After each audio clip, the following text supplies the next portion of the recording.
आज उस मंदिर निर्माण की शास्त्रीय प्रक्रिया पूर्ण हो गई, ध्वजारोहण हो गया। राम राज्य का ध्वज जो कभी अयोध्या में फहराता था और संपूर्ण विश्व में अपने आलोक से सुख शांति प्रदान करता था, वो ध्वज आज फिर से नीचे से ऊपर चढ़ता हुआ और अपने शिखर पर विराजमान होता हुआ हमने अपनी आंखों से देखा है, इसी देह में देखा है। ध्वज प्रतीक होता है।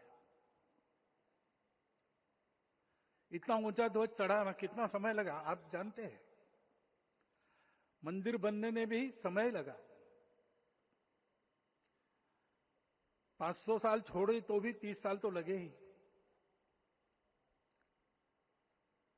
उस मंदिर के रूप में हमने कुछ तत्वों को ऊपर पहुंचाया है।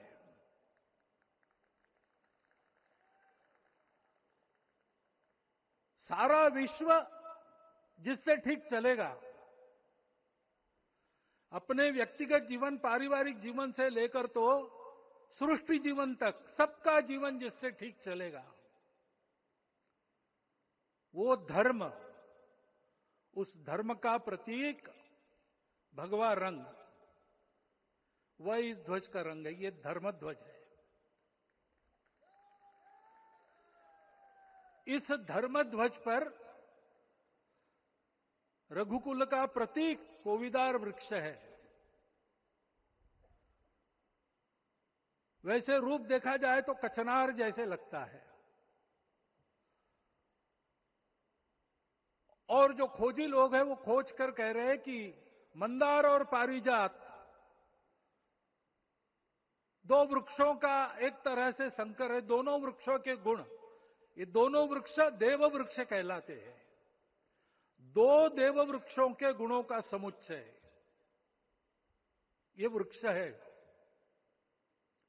और ये वृक्ष उस रघुकुल की सत्ता का प्रतीक है।